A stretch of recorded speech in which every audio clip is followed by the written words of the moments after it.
یعنی کہ اپنے فنی لحاظ سے خوبصورتی اعلی مثال ہے۔ 11ویں نمبر پہ عظمت آرا کاشف، ان کا تعلق سیالکوٹ سے ہے۔ انہوں نے لکھا ہے تخلیق اس کے واسطے اس کے بطن سے، تخلیق اس کے واسطے اس کے بطن سے کی میری۔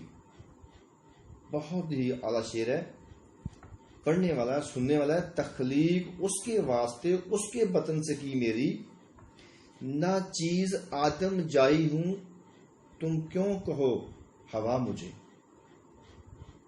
تخلیق اس کے واسطے اس کے بطن سے کی میری، نہ چیز آدم جائی ہوں تم کیوں کہو ہوا مجھے۔ یعنی کہ ہوا کو اللہ تعالیٰ نے حضرت آدم علیہ السلام کے جسم مبارک سے ہی پیدا کیا تھا، ان کی پسلی سے پیدا کیا تھا۔ اور یعنی کہ وہ کہہ رہی ہیں کہ جب میں آدم کے بطن سے پیدا ہوئی ہوں، آدم کے لیے پیدا ہوئی ہوں، تو پھر کیوں مجھے تم ہوا کہتے ہو؟ میں الگ نہیں ہوں، آدم سے الگ نہیں ہوں، آدم کے بطن سے پیدا ہوئی ہوں، آدم کے لیے ہوئی ہوں۔ تو شعر جو ہے یہ یعنی کہ اپنے تخیل کے لحاظ سے بلندیوں کو چھو رہا ہے، اور پھر اس کا استدلال قرآن پاک سے لیا گیا ہے۔ بہت خوبصورت شعر ہے آپ کا، عظمت آرا کاشف صاحبہ، آپ کا شعر بہت پیارا ہے۔ آگے جی شعر ہے 12ویں نمبر پہ شاہ تبریز احمد، ان کا تعلق انڈیا سے ہے اور مشاعرہ کے صدر بھی ہیں، اور انہوں نے شعر لکھا ہے کہ حالت میری اس کے بنا تھی غیر لیکن اس نے جب، حالت میری اس کے بنا تھی غیر لیکن اس نے جب پوچھا جو میرا حال تو کہنا پڑا اچھا مجھے۔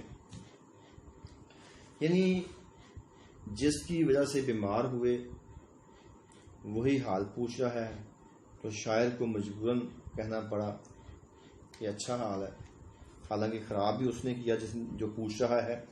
اسی طرح کا شعر ہے کہ اس وہ جو پوچھیں جناب کیسے ہو۔ تو جب محبوب کسی سے حال پوچھتے ہیں اپنے عاشق سے، پھر عاشق کی جو خوشی ہے اس کا حساب وہ عاشق ہی جانتا ہے، کوئی اور نہیں جانتا۔ تو ماشاءاللہ شاہ تبریز صاحب بہت پیارا شعر ہے آپ کا۔ اور 13ویں نمبر پہ محمد وسیم صدوی، ان کا تعلق لاہور سے ہے جی۔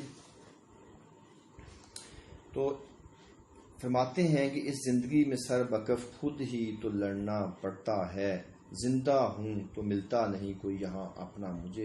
یعنی زندگی ایک ایسی چیز ہے، اس کے دکھ تکلیفیں بیماریاں سب کچھ انسان کو اکیلے میں جھیلنی پڑتی ہیں، کوئی ساتھی نہیں بنتا، کوئی ساتھ نہیں چلتا۔